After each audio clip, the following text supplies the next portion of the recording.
Hey everybody, it's Jason Blaha here, and once again it's time for the Q&As, so let me get my hat on, and let's get to this first question. Alright.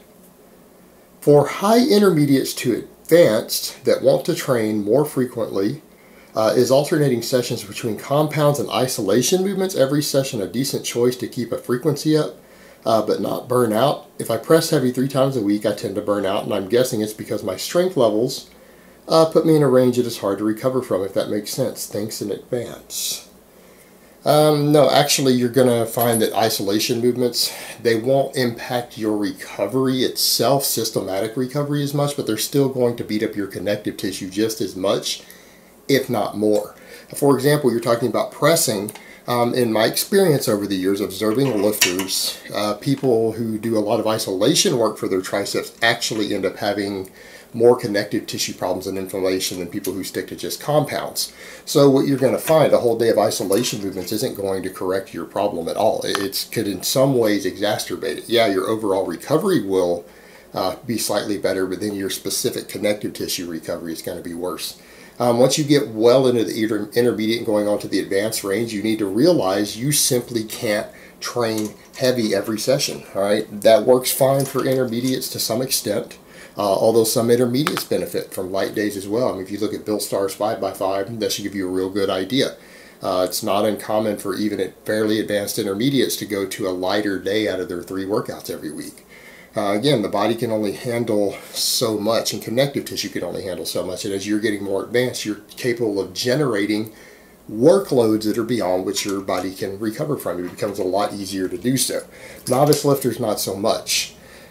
So what I would recommend is you become more advanced, you're going to need to rotate through either rep ranges, rate of perceived exertion, things like that as you become more advanced in your training. You simply can't go hard all the time. And the problem you're going to run into if you do a bunch of isolation work, if you're using enough workloads to make those workouts worthwhile, you're going to end up just with connective tissue inflammation. And that's ultimately the problem you run into there also, because if you're doing a bunch of isolation work, you're going to need to use workloads that are high enough to stimulate adaptation. If you're going to bother to take days off from your compounds to do that, then you're going to end up with connective tissue in your elbow, connective tissue up here on the edge of your pec, into your shoulder insertion, things like that that are going to start getting inflamed. If you're using enough workloads, you're better off go ahead and scheduling a lighter day every single week. That lighter day could consist of just doing less total volume. That lighter day could consist of dropping down to even stuff like 3x3s with 85%, or it could consist of even your 5 to 8 rep sets, you dropping the weight down 10 to 20%. Meaning if you use 400 pounds for 6 reps on an exercise normally, you might need to cut that as much as 20% on that day. 20% of that's about 320, and that's okay. That's okay. There's nothing wrong with that. These are things that you just have to learn to do more as you become more advanced, and just accept is part of becoming a more advanced lifter. Because ultimately you are going to have days where you stimulate enough workload to really get some adaptation, but as an advanced lifter, you're capable of generating workloads that are going to seriously interfere with your recovery inroads. But as an advanced lifter, you need higher workloads to grow. It's kind of a juxtaposition, really, you find yourself in. So that you just work around it with lighter days. All right, next question. I train full body 3 times per week, Monday, Wednesday, Friday, but I can't seem to deadlift 2 consecutive training sessions in a row without recovery issues. Well, that's not uncommon, brother.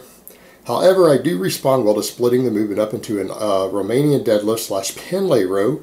Should I deadlift 2 times per week with the Romanian deadlift Pendlay row combo 1 times per week, or should I deadlift once per week and do the Romanian deadlift Pendlay 2 times per week? Thanks. Why do you need to set it up that way based upon the week? Another way to look at it, stop thinking of everything in your body working on a 7-day schedule. Just because that's the way the Gregorian calendar is set doesn't mean that you need to train that way.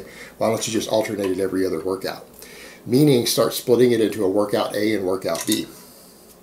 Like for me, I rotate through my pressing exercises for upper body.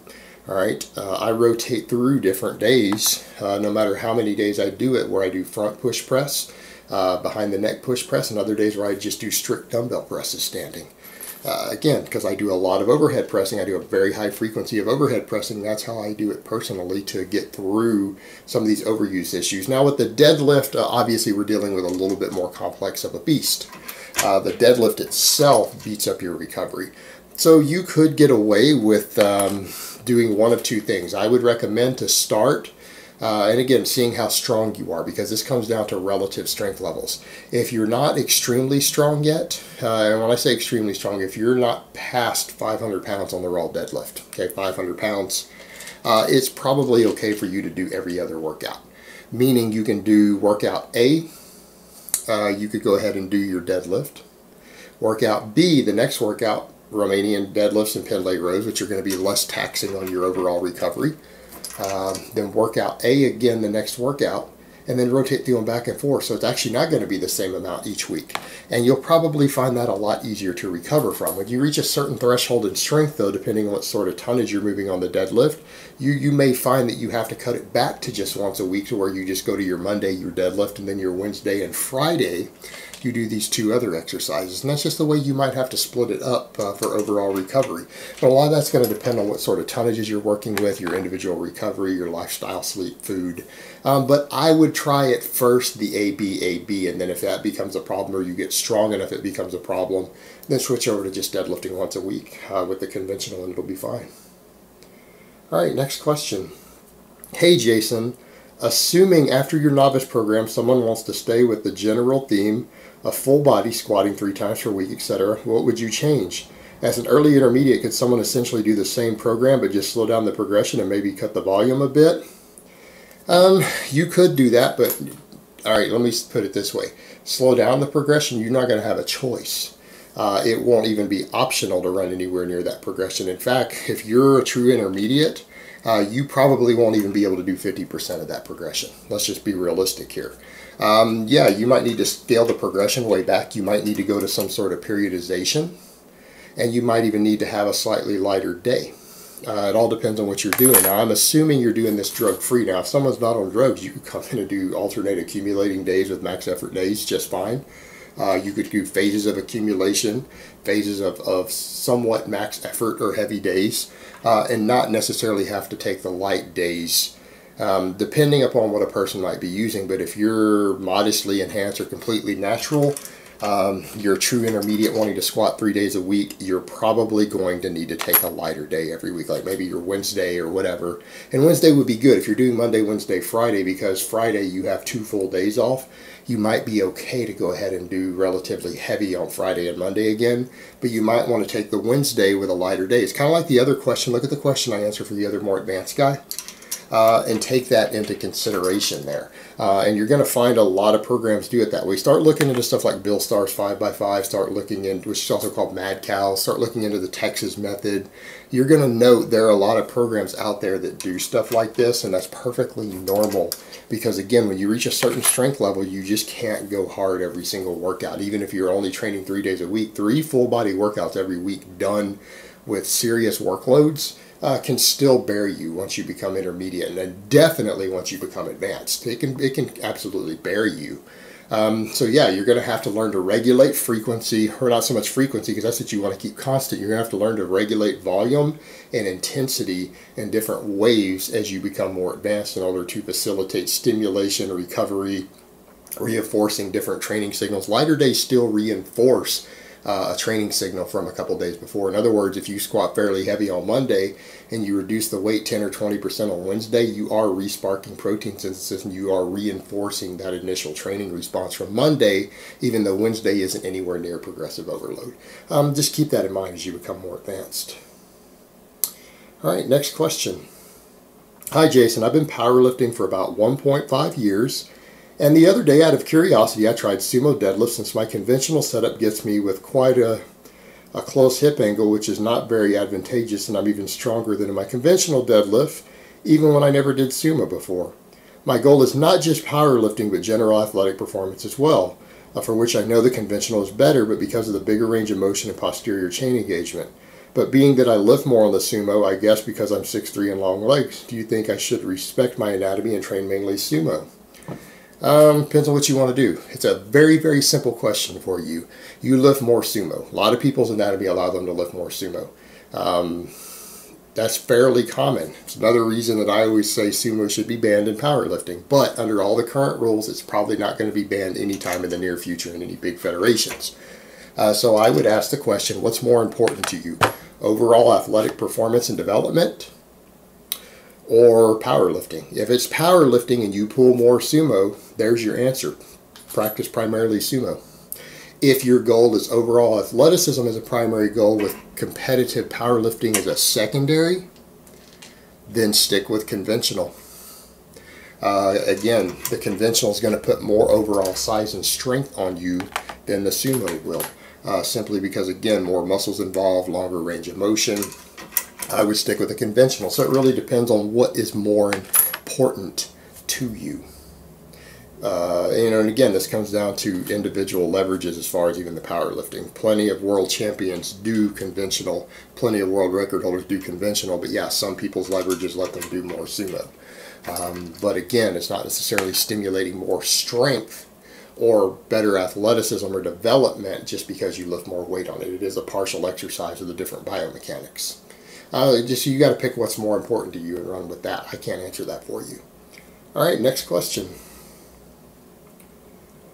Like you, I have a very large appetite. I like to include more protein in my diet for satiation, but at what point does performance and recovery take a hit due to reduced carbohydrate consumption? I'm an active, healthy male doing cardio and training Bulgarian light 6 days a week. Thanks, Jason. Quite frankly, if you're training Bulgarian light, you're not doing large amounts of volume. If your cardio consists of mostly lifts, I think you are just less likely to have performance problems replacing some of your carbs with protein for appetite. In your case, I probably wouldn't worry about it. Someone who does more volume, a lot more reps on their big compound movements, someone who does interval training, a lot of GPP type conditioning work, those people are going to take a hit in their performance a lot faster replacing too many carbohydrates with protein. They are going to take a hit in their performance. And people need to understand a certain threshold, which is usually lower than what most people who train these days, lower than the protein intake they take in. Protein doesn't become muscle building anymore. It does become an issue of maintaining body composition, maintaining appetite, keeping body fat in check is the main reasons for increased protein, which you seem to understand and grasp that. So that's okay. You're in the clear there. You get it. You know what? And you got to base that on individual things. If you reach a point in your training to where you're consuming 300 grams of protein a day and you're replacing a lot of your carbs with it, if your training starts to stall for a while and you know that you're recovering enough, you know you're resting enough, you're just not getting enough muscle glycogen. You could bump the protein down 100 grams a day down to 200 and replace it with carbs and see if your performance increases. That's how I would base it. Wait and see if you start really stalling and you don't have any other factors to describe it. You know, if you're deloading correctly, sleeping enough, caloric intake sufficient, and you're still really hitting plateaus that you can't seem to get past, that would be a good indication for you. And it's going to be depending upon the individual. There is no fine line in it.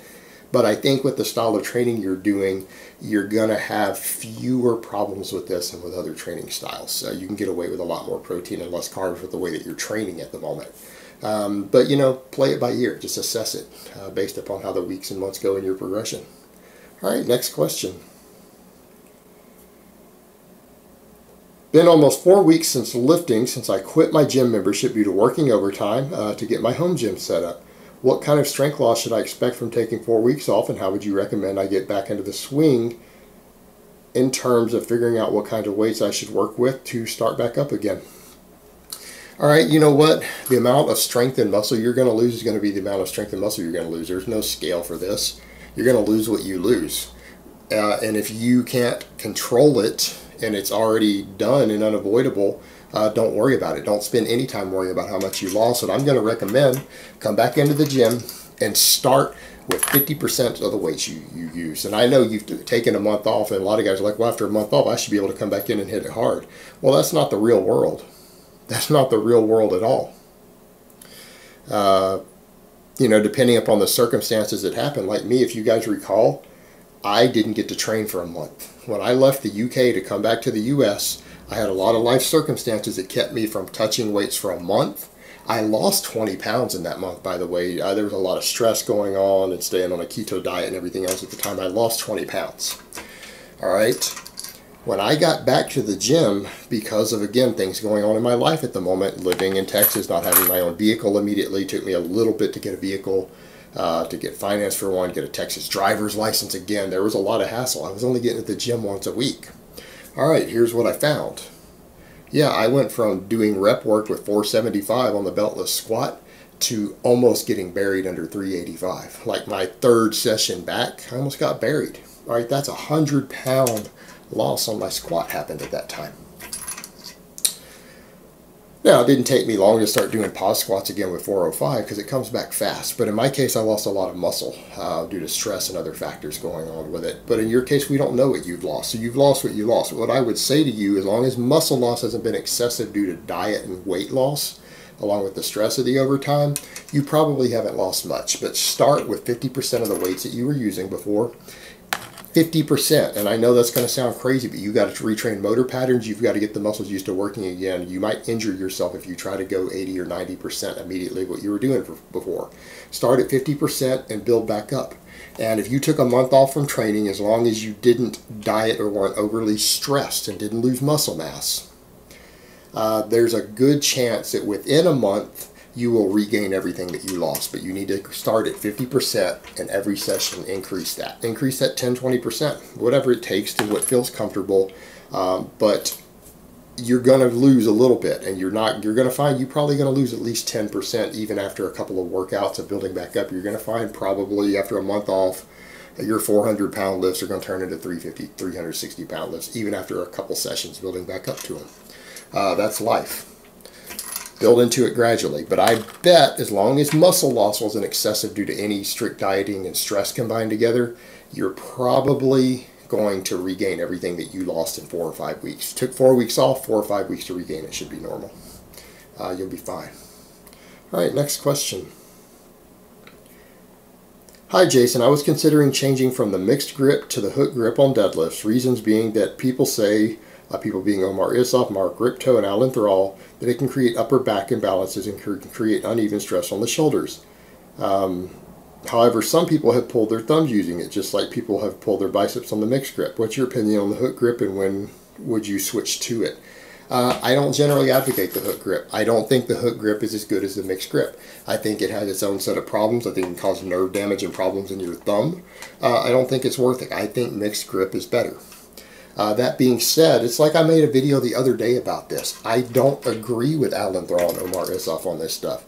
And so it's kind of like people bring this to me and they bring their names because these are people I like, people I respect, and they say, well, they say this, so shouldn't I do what they say? And I'm like, no, if you come to me, you should do what I say. If you're going to them, you should do what they say. We don't all agree on everything. I think all three of these guys have generally good philosophies. I think they're all knowledgeable. I think all three of these guys have a lot that they can teach you. I don't agree with them on everything, and they'll tell you that that's okay. I'll tell you that's okay. We don't all have to agree on everything. As far as the mixed grip and the upper back imbalances, I think they're wrong. So if we start from the premise of you saying, well, they're saying this, but you say the opposite, so shouldn't I switch? My answer will be no. You're taking their advice over mine. I think they're wrong on this one. I think these guys are right on 90% of the stuff they say, maybe 95%. This one, I disagree. I disagree big time. I think this has been overhyped, overrated. I've made entire videos explaining why, and it has to do with the difference between the mixed grip as far as the way things are going in your shoulders is minimal. The imbalance is going to be in your biceps. All right? It's minimal. And most people are doing other exercises that build their upper back besides the deadlift.